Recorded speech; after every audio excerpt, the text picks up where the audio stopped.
Bismillahirrahmanirrahim. Assalamualaikum warahmatullahi wabarakatuh.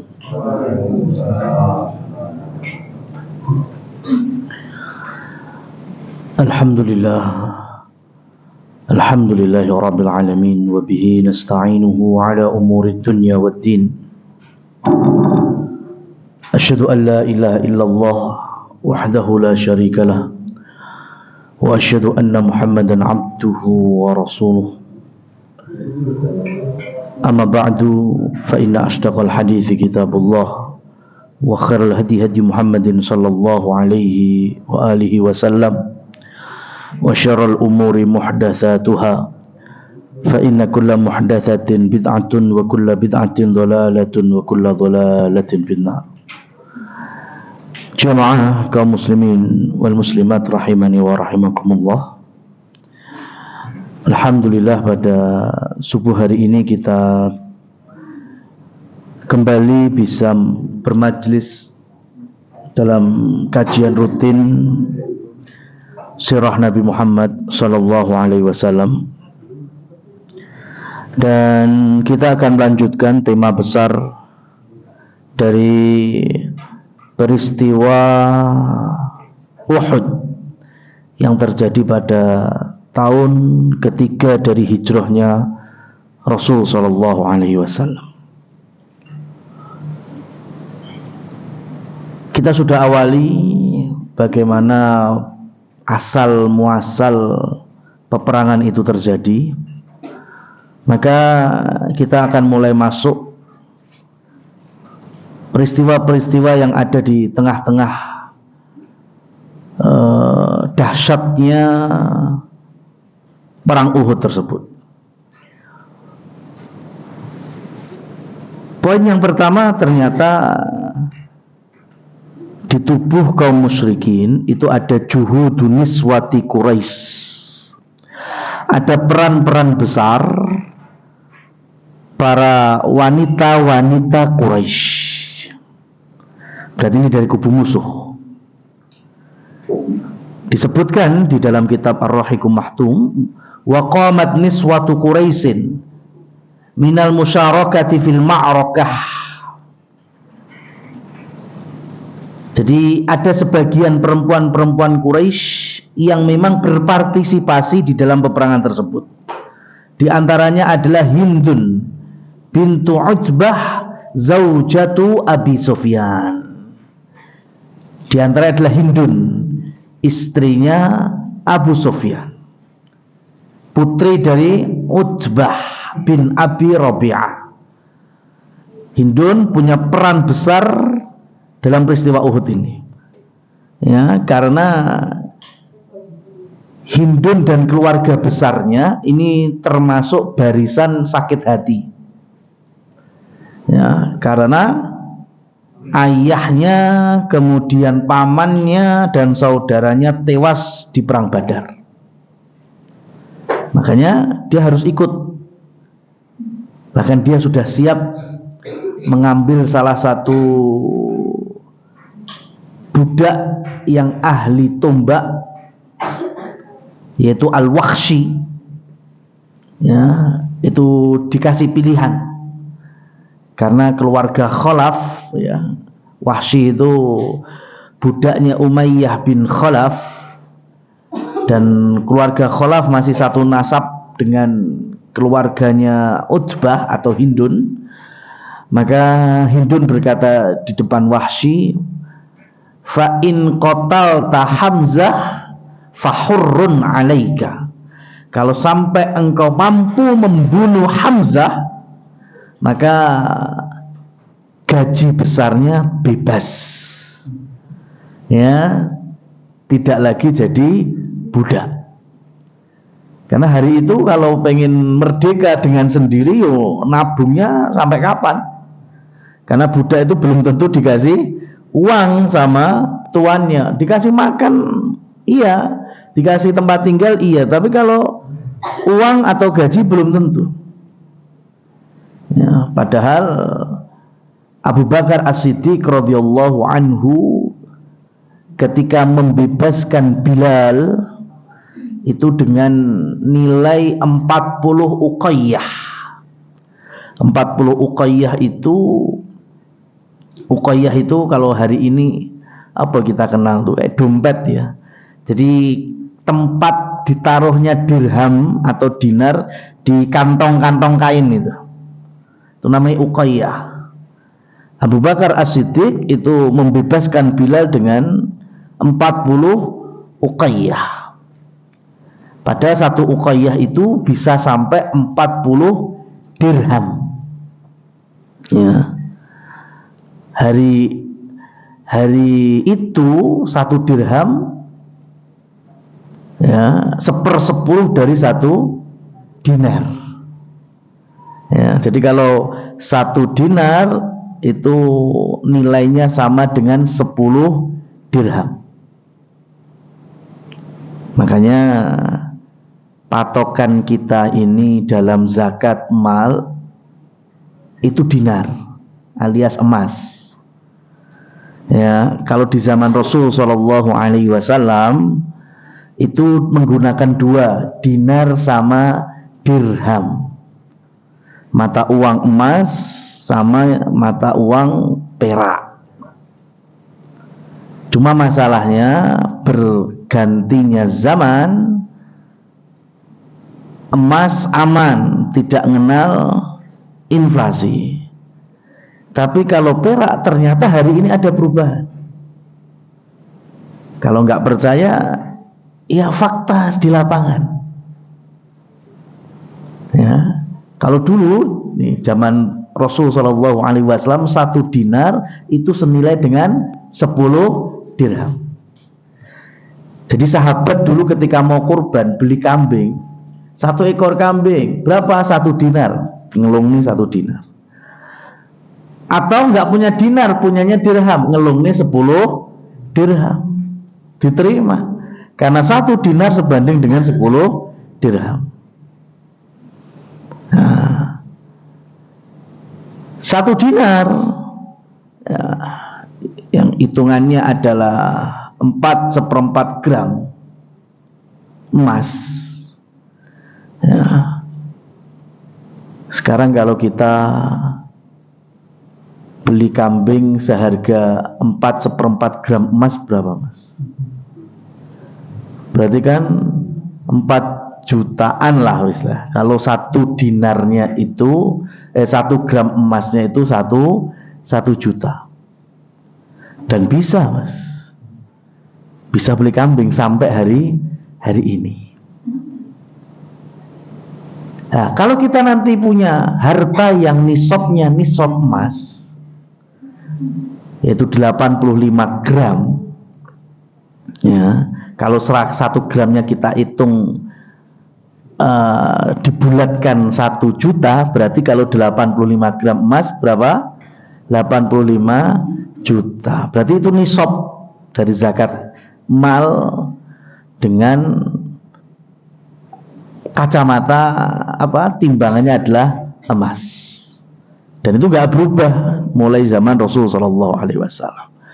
Nah sekarang dirham, ya 1 dirham sekarang coba di googling itu berapa? Ya perak itu 1 gram ya itu sebelum jadi perhiasan ya masih batangannya itu 12.000 loh, Mas. Ya, arti genep 20.000 mamanya. Ya, coba sekarang 1 juta dibanding 20.000 dipingne 10 200.000. Ya kan ini kan 1 dinar sama dengan 10 dirham. Nah, ini sekarang 1 gram emas saja.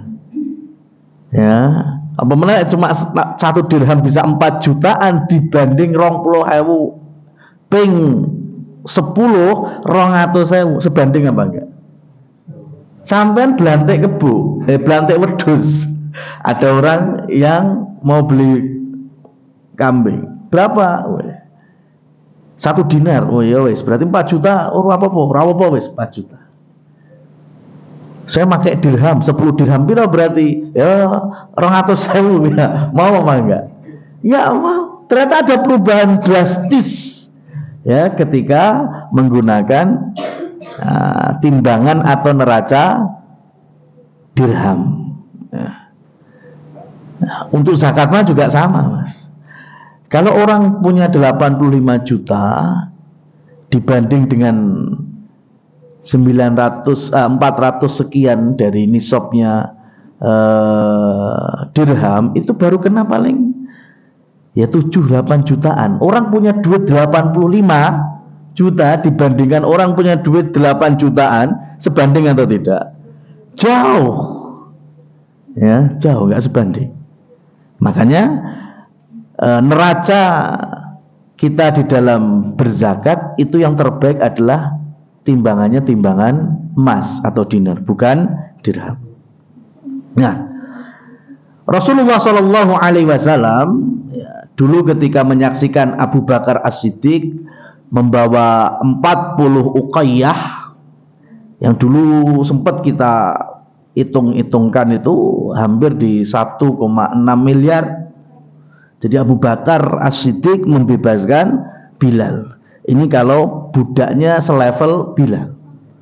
Nah kalau Wahsy kalaupun jatuh lebih murah ya hilang 600 kan, kalau 1 miliar kan ya lumayan itu. Budak kalau pengen memerdekakan diri sendiri ya nabung sampai tutuk 1 M itu kan ya lumayan. Kapan? Makanya dengan dia mendapatkan kebebasan bersyarat dari Hindun, ya, wa in qatalta Hamzah fahurrun alaika, kalau kamu mampu membunuh Hamzah maka balasannya adalah kamu merdeka. Ya, cuma nanti Wahsy sadar diri, Mas. Ya, Wahsy bisa introspeksi diri karena Wahsy kan ini masih belum masuk Islam. Dan nanti berhasil membunuh Hamzah di peristiwa Badar ini dan mendapatkan balasan merdeka. Tapi hidupnya masih di tengah-tengah Quraisy jahiliyah. Melihatnya Bilal juga merdeka, tapi lingkungannya, circle-nya muslimin. Nah, Wahsy itu salah satunya kenapa akhirnya mau masuk Islam, karena melihat perbandingan sama-sama mantan budak, tapi kok rasanya ra kaya Bilal ya. Ya, Bilal itu ketika sudah merdeka, sudah pakaiannya sama pakaian Umar bin Khattab, sama pakaian orang-orang Quraisy yang punya nasab tinggi, nggak ada bedanya. Cuma warna kulitnya, ya, semuanya sama. Tapi Wahsy meskipun sudah dimerdekakan oleh keluarga Hindun, tapi masih tinggal di circle-nya orang Quraisy, pakai bajunya juga nggak boleh baju yang sembarangan, tetap baju model budak. Ya kan? Jadi perasaan status tok iki bedone. Ya, cuma orang mandangnya masih budak meskipun sudah merdeka. Nah, karena yaitu konsepnya beda. Islam memang nggak kenal itu. Inna akramakum indallahi atqakum, sudah. Yang paling mulia, ya, yang paling bertakwa adalah yang paling mulia di sisi Allah. Mau yang budak, mau yang mantan budak, ya, mau laki, mau perempuan, ya, di sisi Allah Subhanahu wa taala, ya, semuanya berhak mendapatkan rahmatnya, ya, sampai surganya. Nah, ma'asyiral muslimin wal muslimat rahimani wa rahimakumullah tabaraka wa taala. Memang kalau bicara man of the match dari peristiwa Uhud ini, yang pertama ba'da Rasul tentu Hamzah bin Abdul Muttalib. Ya, paman beliau, sehingga membawa pertanyaan di kalangan sahabat. Sahabat tahu Rasul Shallallahu Alaihi Wasallam dekat sekali dengan Abu Bakar, dan Abu Bakar punya putri putrinya dinikahi sama Rasul, yaitu Aisyah radhiyallahu anha.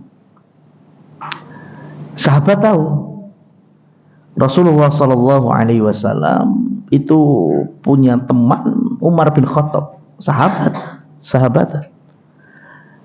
Dan Umar juga punya putri dan dinikahi oleh Rasulullah sallallahu alaihi wasallam, Hafsah, ya, bintu Umar radhiyallahu anha. Nah, sahabat juga tahu Rasul itu sangat dekat dengan Hamzah. Ya, dekat secara nasab, punaan sama paman.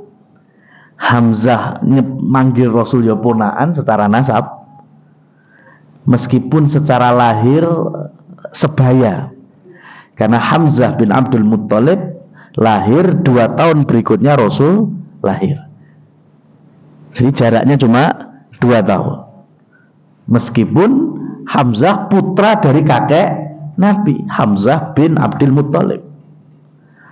Jadi secara nasab punaan dan paman, tapi secara usia sebaya. Makanya semenjak Hamzah masuk Islam, woi dekat sekali, ya, menemani Rasul sampai hijrah, sampai perang Badar, sampai perang Uhud. Nah, itu yang membawa para sahabat bertanya-tanya, ya Rasul, Hamzah itu juga punya putri, ya, punya anak, namanya Durrah binti Hamzah. Tapi kenapa engkau tidak juga menikahinya? Berarti kan Durrah binti Hamzah dengan Rasulullah SAW hubungannya apa? Sepupu. Dan sepupu itu kan non mahram, boleh untuk dinikahi. Ya, Rasul nikahi putri sahabatnya Aisyah binti Abi Bakar. Rasul juga menikahi Hafsah binti Umar, putri dari sahabatnya. Lah ini Hamzah ini juga sahabatnya Rasul, ya, dan punya putri juga. Tapi kenapa tidak dinikahi Rasul Sallallahu Alaihi Wasallam? Ya, padahal boleh secara syariatnya. Maka beliau Sallallahu Alaihi Wasallam menjawab, ya, karena pada hakikatnya aku ini tidak bisa menikahi Durrah alias putrinya Hamzah, karena Hamzah itu dulu sama-sama di Bani Sa'ad, ya, mendapatkan ASI dari seorang perempuan, Halimah As-Sa'diyah, ya. Itu riwayat pertama. Riwayat yang kedua menyebutkan bahwa aku tidak bisa menikahi putrinya Hamzah karena Hamzah dulunya mengambil ASI dari Thuwaibah al-Aslamiyah, budaknya Abu Lahab. Dan Rasulullah SAW sebelum mendapatkan ASI dari Halimah As-Sa'diyah juga mendapatkan ASI dari Thuwaibah al-Aslamiyah. Ringkesnya, meskipun ada 2 riwayat ini, sama benang merahnya, Rasul dengan Hamzah itu saudara sepersusuan, ya, saudara sepersusuan. Jadi meskipun Hamzah punya anak perempuan, nasabnya adalah sepupu Rasul, tapi karena adanya tadi sepersusuan, jatuhnya Rasul dengan putrinya Hamzah keponakan sepersusuan. Dan kaedahnya hukum yang terjadi karena radha'ah sama dengan yang terjadi karena wiladah. Hukum yang terjadi karena sepersusuan membawa hasil yang sama akibat dari kelahiran. Karena sama-sama mengambil ASI dari Thuwaibah al-Aslamiyah, maka Rasul sama Hamzah naik bukan hanya paman dan ponakan, tapi juga saudara sepersusuan. Kalau Hamzah punya anak wedok, berarti anak wedok sama Rasul keponakan sepersusuan. Dan seperti hanya kelahiran, kalau kita punya saudara yang melahirkan, jatuhnya anak-anak mereka adalah keponaan. Dan keponaan itu mahram, tidak bisa dinikahi, ya, oleh pamannya sendiri. Itu. Nah, dan masih ada satu lagi, seorang sahabat yang bernama Abu Salamah. Ya, Abu Salamah nanti juga mendapatkan kesyahidan. Abu Salamah kan punya istri Ummu Salamah, punya anak yo Salamah. Ya kan, gampang ningun. Lah selain Salamah itu juga punya anak perempuan. Rasulullah Shallallahu Alaihi Wasallam ujung-ujungnya nanti menikahi Ummu Salamah, sehingga di antara zaujatul Rasul atau ibu-ibu kaum muslimin itu ada yang bernama Ummu Salamah. Ya, karena Abu Salamah wafat, syahid beliau. Nah, ketika Rasul Shallallahu Alaihi Wasallam menikahi Ummu Salamah, ya, itu sahabat mulai bertanya-tanya, karena Ummu Salamah hari itu sudah punya anak gadis, hasil dari pernikahan bersama Abu Salamah. Dan ini ada di dalam Sahih Muslim riwayatnya. Sahabat bertanya, ya Rasul, kenapa engkau pilih dari jandanya Abu Salamah, kenapa bukan anak perempuannya Abu Salamah? Kan Rasul kalau menikah itu kan bukan hanya hasrat pribadi, tapi kan ada bimbingan wahyu. Di antara fungsinya yaitu bagaimana ketika beliau menyayangi para sahabat-sahabatnya, menghormati, memuliakannya. Jadi kalau ada yang syahid, ya, ketika istri-istrinya itu punya peran besar di dalam perjuangan, maka Rasul menikahinya. Ini termasuk istri atau mantan istri alias janda ditinggal mati oleh Abu Salamah, Rasul nikahi. Ya, tapi kalau niatnya untuk memuliakan sahabatnya, ya, kemudian menghormati, kemudian pengen membantu karena Abu Salamah anaknya banyak, ya, maka sahabat bertanya, kenapa enggak anaknya aja yang masih jauh lebih muda, kenapa Ummu Salamah? Apa jawaban Rasul Shallallahu Alaihi Wasallam? Wa illam takun robibati walan uzawijuha. Kalau seandainya anaknya Abu Salamah dengan Ummu Salamah itu yang kalian bilang kenapa aku nggak menikahinya, kalaupun seandainya dia tidak menjadi robibah. Robibah itu anak tiri, anak gawan dari pasangan yang baru. Kan posisinya seperti ini. Rasul menikahi Ummu Salamah. Ummu Salamah punya anak-anak, di antara anak perempuannya, ya, itu sebutannya robibah dalam fikihnya.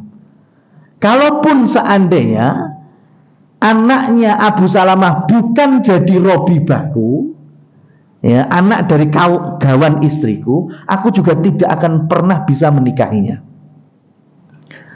Lah kenapa? Karena dulu Abu Salamah juga saudara sepersusuan Rasul Shallallahu Alaihi Wasallam. Ya, jadi Abu Salamah itu dulu sama-sama kan seumuran dengan Rasul Shallallahu Alaihi Wasallam, itu dibawa di Bani Sa'ad mendapatkan ASI dari Halimah As-Sa'diyah. Ya, jadi Rasul menjelaskan, kalaupun aku nggak nikahi Ummu Salamah, ya, aku juga bisa nikahi anaknya Abu Salamah, karena Abu Salamah denganku dulu saudara sepersusuan. Ya. Karena orang itu kalau menikahi seperti Rasul menikahi Ummu Salamah, tapi setelah akad belum berkumpul, kemudian cerai dan mengambil anak gawannya tadi, ya, secara hukumnya boleh. Kalau tidak ada sepersusuan, ya, itu dibenarkan, ya, sebelum berkumpul dengan ibunya. Tapi kalau sudah nikah kemudian sudah berkumpul dengan ibunya perempuan, anak perempuan tadi, maka anak perempuan dari gawan istri baru yang sudah dikumpuli itu juga menjadi mahram, sudah nggak boleh dinikahi lagi. Ya, wallahu a'lam bishawab. Nah, Jadi Rasulullah Shallallahu Alaihi Wasallam hari itu dibantu, ya, termasuk jasa besarnya yaitu paman beliau sendiri yang bernama Hamzah bin Abdul Muttalib. Makanya semenjak pertempuran terjadi, ya, Wahsy itu nggak ngereken semuanya, ya. Mau 700 kaum muslimin, ada yang bersenjata pedang, tombak, itu udah nggak direken. Ya, Wahsy itu cuma ngerekennya satu orang, Hamzah.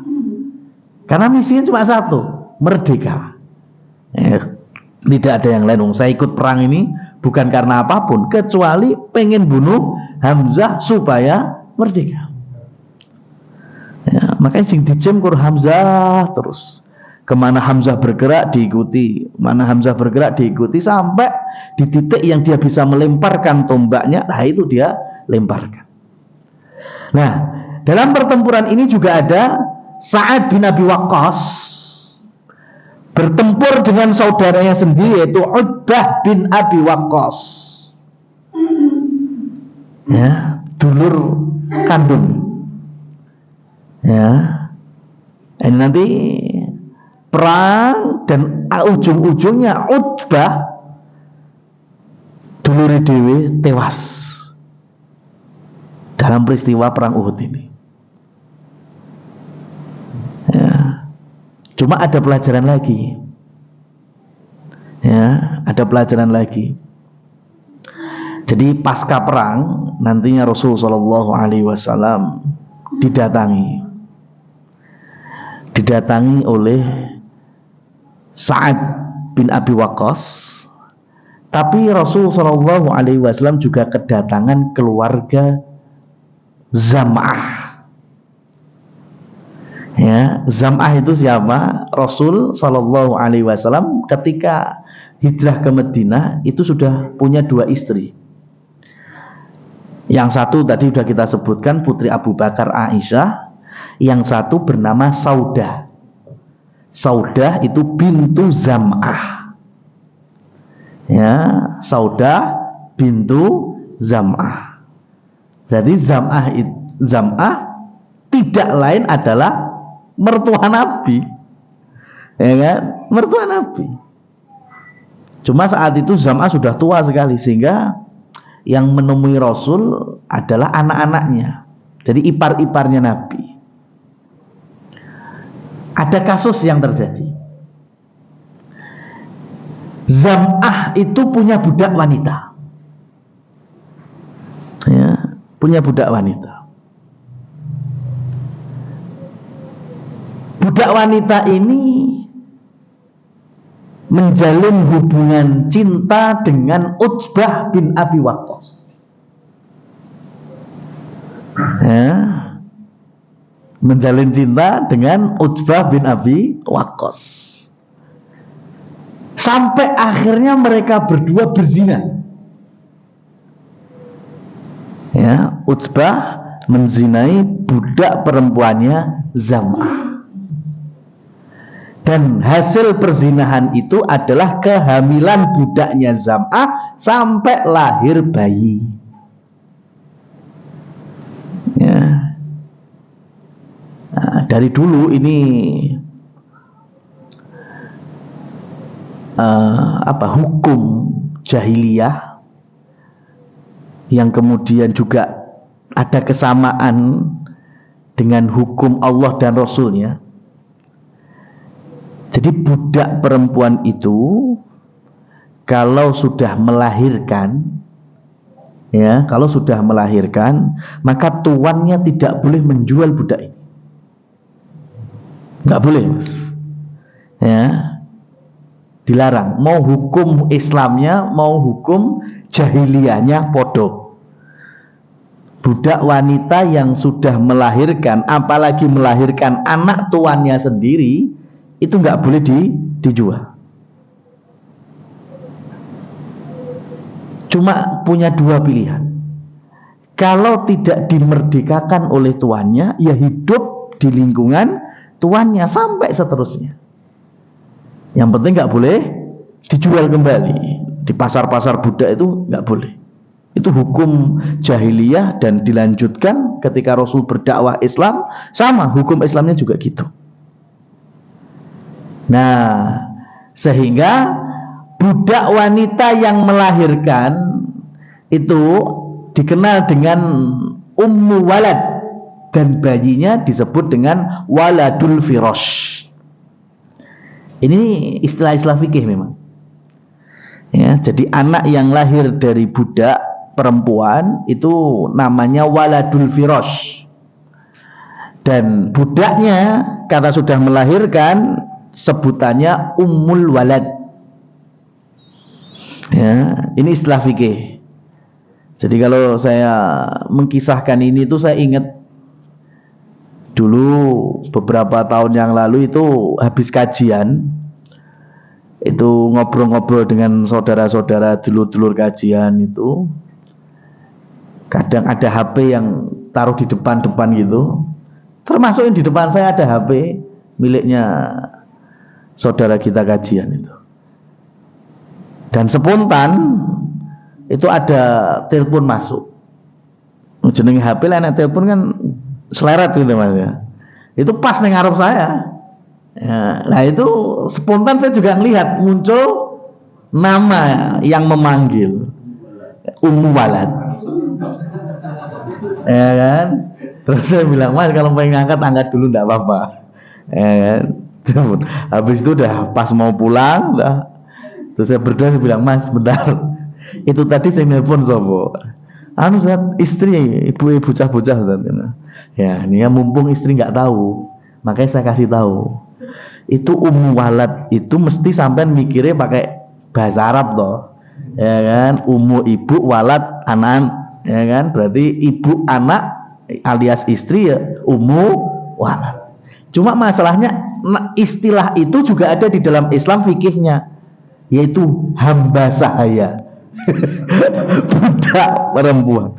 Oh iya, makanya saat durungi istri antum nggak ikut kajian kan? Oh belum kan? Nah, mumpung urung konangan, ya kan? Makanya saya kasih tahu. Takutnya nanti ketika ikut kajian kemudian ngerti, Ummu Walad, oh budak, oh perasaan jenengku neng HP bojoku, wah malah jadi perang, ya. Nah, jadi Ummu Walad itu istilah fikih, yaitu budak wanita yang melahirkan anak.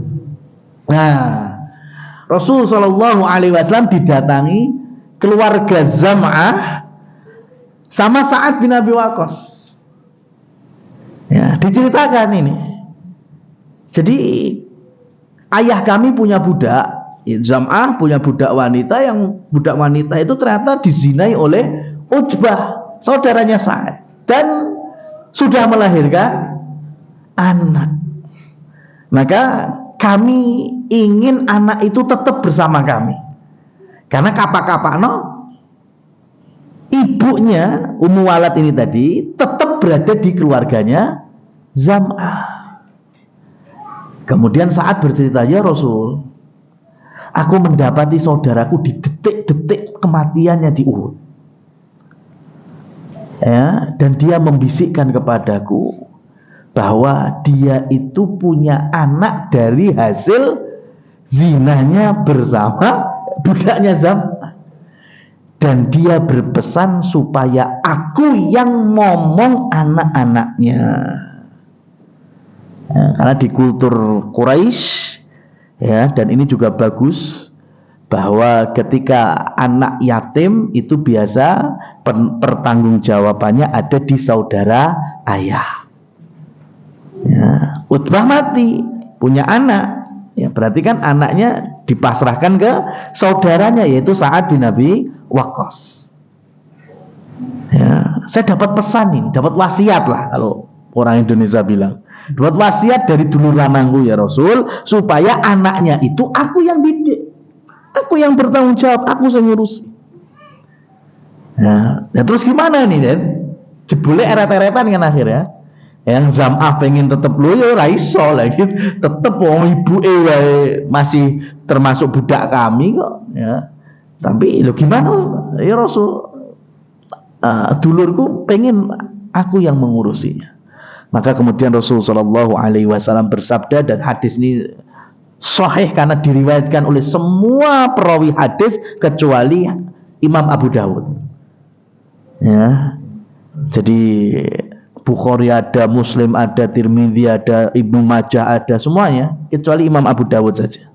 Rasulullah SAW menengahi, ya, al-waladu lil firash walil ahiril hajar. Itu simpelnya Rasulullah SAW bersabda demikian. Al-waladu lil firash walil ahiril hajar. Sesungguhnya anak itu tetap disebut waladul firas. Miliknya siapa? Ibunya, yaitu ummu walad. Dan bagi akhir, yaitu orang yang menzinainya, adalah hajar. Apa itu? Batu. Maksudnya apa? Ya orang itu watu tinggal apa, Pak? Ya kan? Anak tetap, namanya waladul firas, tetap miliknya ummu walad. Dan sekarang ummu walad miliknya siapa? Milik tuannya, miliknya keluarga Zam'ah. Ya, berarti anak ini senantiasa berada bersama keluarga Zam'ah. Adapun dulurmu wahai Sa'ad, Utbah, itu akhir, yaitu orang yang menzinainya. Maka jatahnya hajar, itu entuke watu. Nanti apa terus watu? Ya kalau Utbah itu masuk Islam, ya umpama masuk Islam, ya kemudian mendapatkan hukum Islam zina, watune dibualangi alias buat ngerajam. Ya, cuma kan posisinya sudah mati duluan dalam kondisi kafir. Ya. Nah, kenapa ini kita kisahkan? Karena kasus seperti ini dikiaskan oleh para ulama di zaman sekarang ada, meskipun tidak ada perbudakan. Ya, hari ini tidak ada perbudakan. Tapi kasus seperti ini ada. Tapi kias dari para ulama. Apa itu? Ketika ada suami istri, ya, suami istri sah, kemudian istrinya selingkuh, ya, istrinya selingkuh, punya main bersama laki-laki lain sampai terjadi perzinahan. Dan menghasilkan kehamilan sampai melahirkan. Ya, melahirkan anak dari perselingkuhan istri dengan lelaki yang lain. Pertanyaannya adalah, suami sahnya masih ada? Ya. Terus posisi anak hasil perzinahan tadi ke siapa? Suami saya. Ya, suami itu dalam posisi yang pertama. Ya, yang pertama adalah ketika suami yang sah ini memaafkan istrinya. Ya, ini kan jelas peristiwa besar dalam rumah tangga. Lah ini dibilang sepele berarti rumah tangga ini, rumah tangga apa ya kan? Ini pasti peristiwa besar. Maka si suami sah dia punya peran besar untuk menyelamatkan rumah tangga atau menghentikannya. Ya, maka sikap yang pertama yang bisa diambil apabila suami yang sah ini memaafkan istrinya. Ya, istrinya dinasihati, ya sudah. Ya, engkau telah melakukan dosa besar, melakukan pengkhianatan, gini.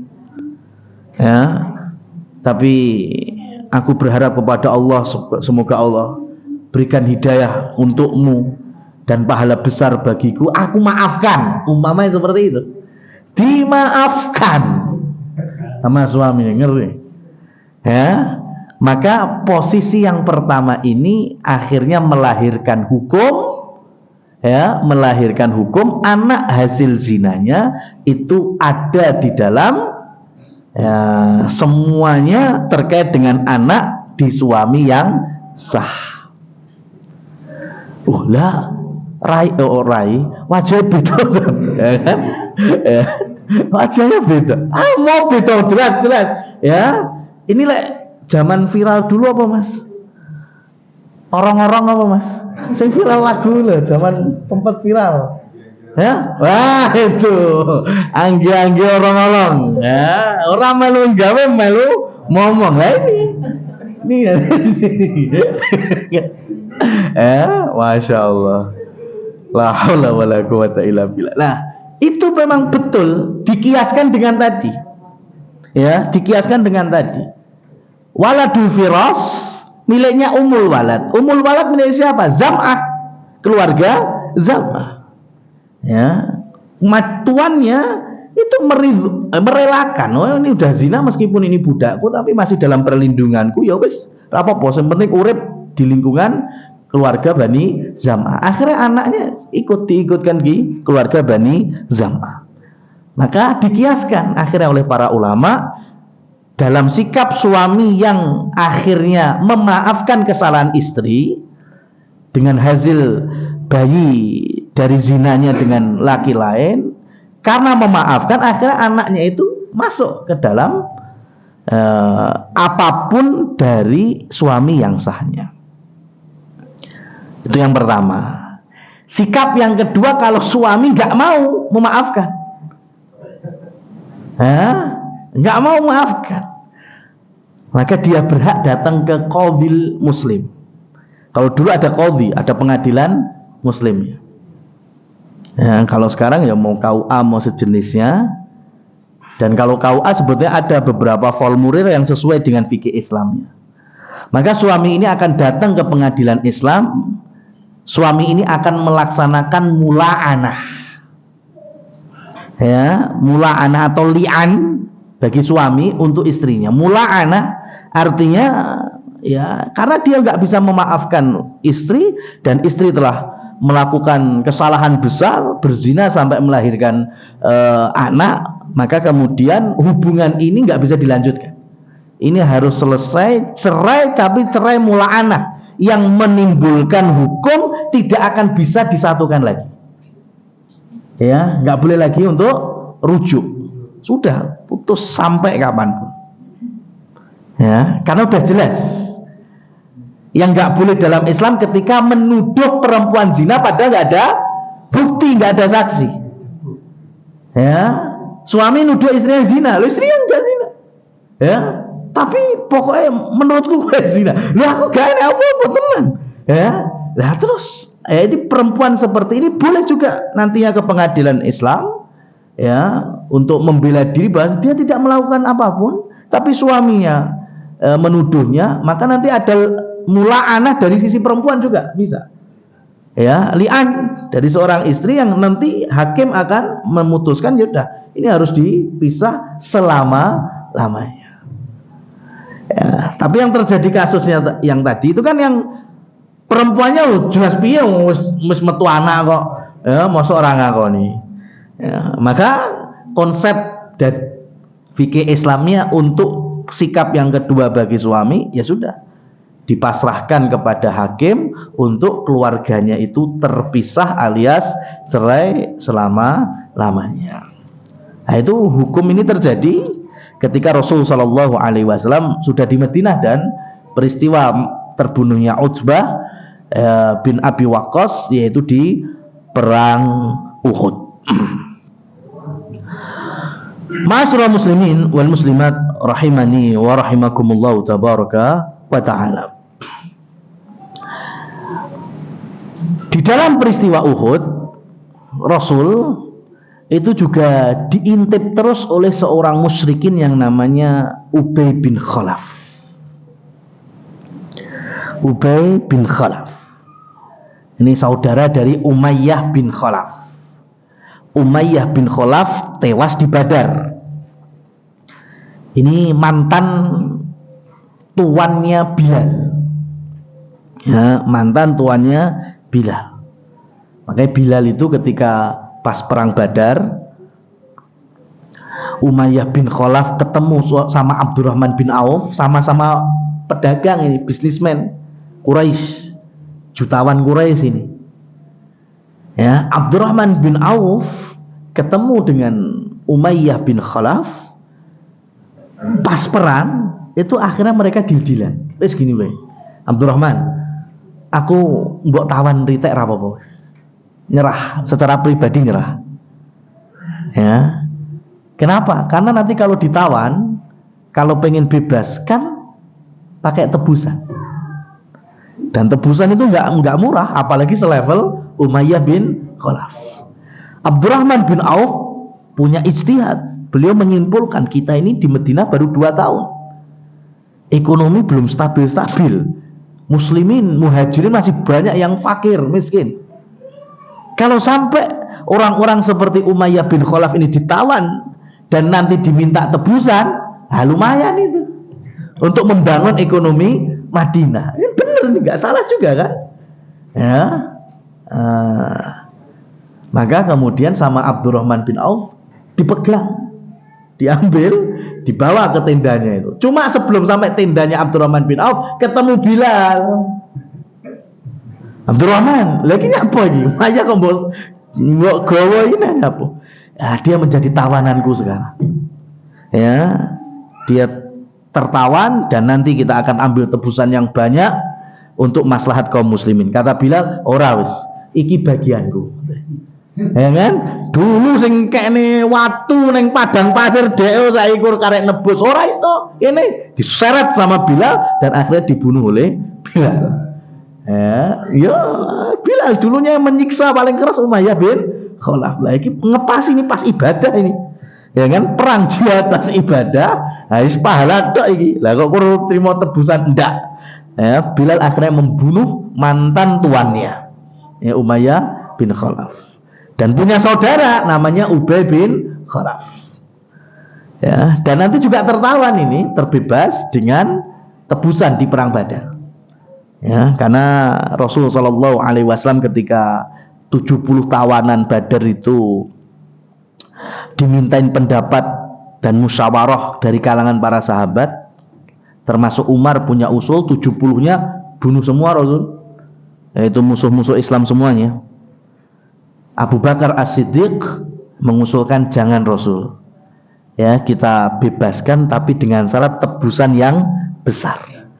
Yang punya keahlian baca tulis ngajari anak-anak Madinah yang belum bisa baca tulis.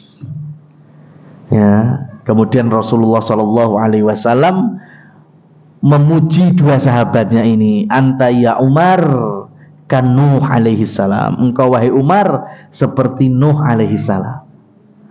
Doa kepada Allah, ya Allah turunkan azab bagi masyarakatku ini.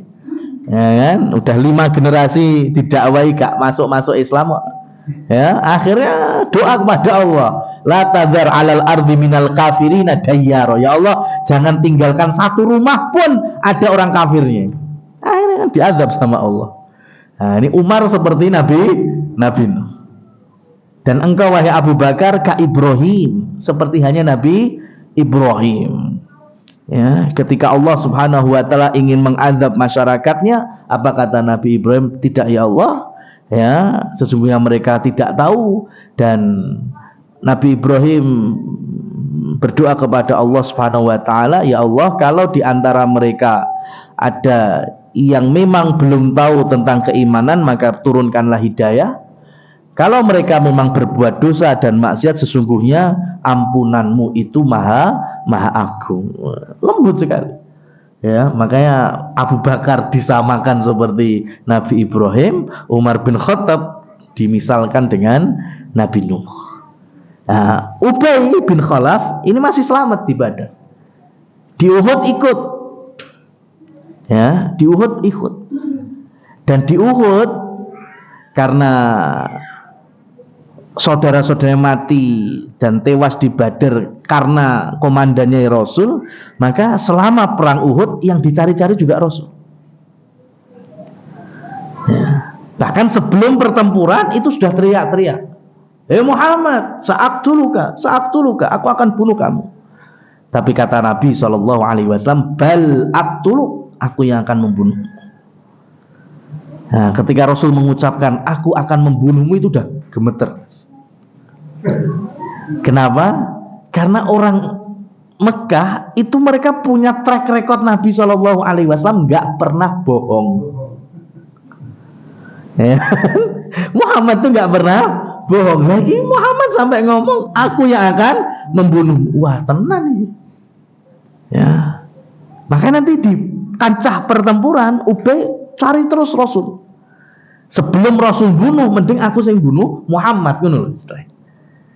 Tapi ternyata ketika Ubay bin Khalaf berhadapan dengan Rasul Shallallahu Alaihi Wasallam, kemudian mulai melemparkan tombaknya dan tidak mengenai Rasul dan dibalas sama Rasul, dilemparkan lagi kepadanya, ya, dan mengenai lehernya, tapi gak nujeb, kurma nyeleret, mas.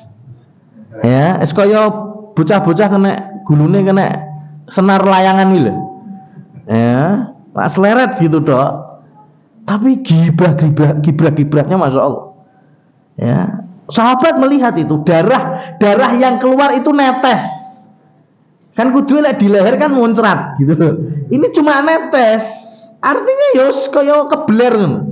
Tapi Ubay bin Khalaf itu teriak-teriak, aku terbunuh oleh Muhammad, aku terbunuh oleh Muhammad. Dan ujung-ujungnya benar, dia pun akhirnya tewas karena lemparan tombak dari Rasul Shallallahu Alaihi Wasallam. Dan inilah manusia satu-satunya yang dibunuh oleh Rasul Shallallahu Alaihi Wasallam sepanjang Nabi Muhammad hidup. Ya, Rasul itu panglima perang, kesatria, pemberani. Ya, selain perang Badar, beliau kalau ikut perang mesti paling depan. Tapi beliau membunuh orang itu cuma sekali, mas. Ya Ubay bin Khalaf ini, nggak ada yang lain. Kalau melukai jenis perang, maksudnya gak oleh melukai itu, mas. Ya, ini perang-perangan jenis. Perang tenang melukai, tapi Rasul Shallallahu Alaihi Wasallam tidak pernah membunuh kecuali cuma satu orang. Nah, ini untuk membungkam orang-orang yang benci Islam dan membenci Nabi kita. Salah satunya kata Islam itu senang darah, ya, senang bunuh. Oh, Nabi kita bunuh cuma seorang sepanjang hidupnya Rasul Shallallahu Alaihi Wasallam. Bunuh dengan tangan beliau sendiri ya. Kalau beliau berdoa kebinasaan ya itu beda. Ya, banyak orang-orang yang akhirnya ujung-ujungnya tewas karena mendapatkan doa dari Rasul Shallallahu Alaihi Wasallam, seperti Abu Lahab, ya, kemudian Abu Jahal itu mati tapi nggak di tangan Rasul, tapi melalui doa-doa dari Rasul. Tapi dari tangannya Rasul sendiri itu cuma satu, hanya Ubay bin Khalaf, nggak ada yang lain. Ya, ini membuktikan bahwa jihadnya Islam, perangnya, ya, jihad perangnya itu bukan hanya untuk sebatas membunuh, ya, tapi kembali kepada ujungnya yaitu ad-dakwah, meninggikan kalimat Allah, menyebarkan agama Islam ini. Itu sehingga perang sebagai wasilah, sarana, jangan sampai diwolak-walik. Ya, tujuannya satu, ini dakwah, meninggikan kalimat Allah, mengenalkan tauhid. Lah sarananya kayak gini sarana ini. Kita ngaji melalui mimbar, kajian, streaming, ini sarana. Sampai kemudian kalau dibutuhkan jihad perang, ya jihad perang bagian dari sarana untuk dakwah. Ya kalau di dakwah udah diterima, ya ngapain dadak perang-perang? Kan enggak. Ya, dan itu dicontohkan oleh Rasul Shallallahu Alaihi Wasallam di setiap pertempurannya, salah satunya perang Uhud. Wallahu a'lam bissawab. Kita cukupkan sampai di poin ini. Kita lanjutkan di pertemuan berikutnya. Aku qouli hadza fa subhanakallahumma wa bihamdika asyhadu an la ilaha illa anta astaghfiruka wa atubu ilaik. Wassalamualaikum warahmatullahi wabarakatuh.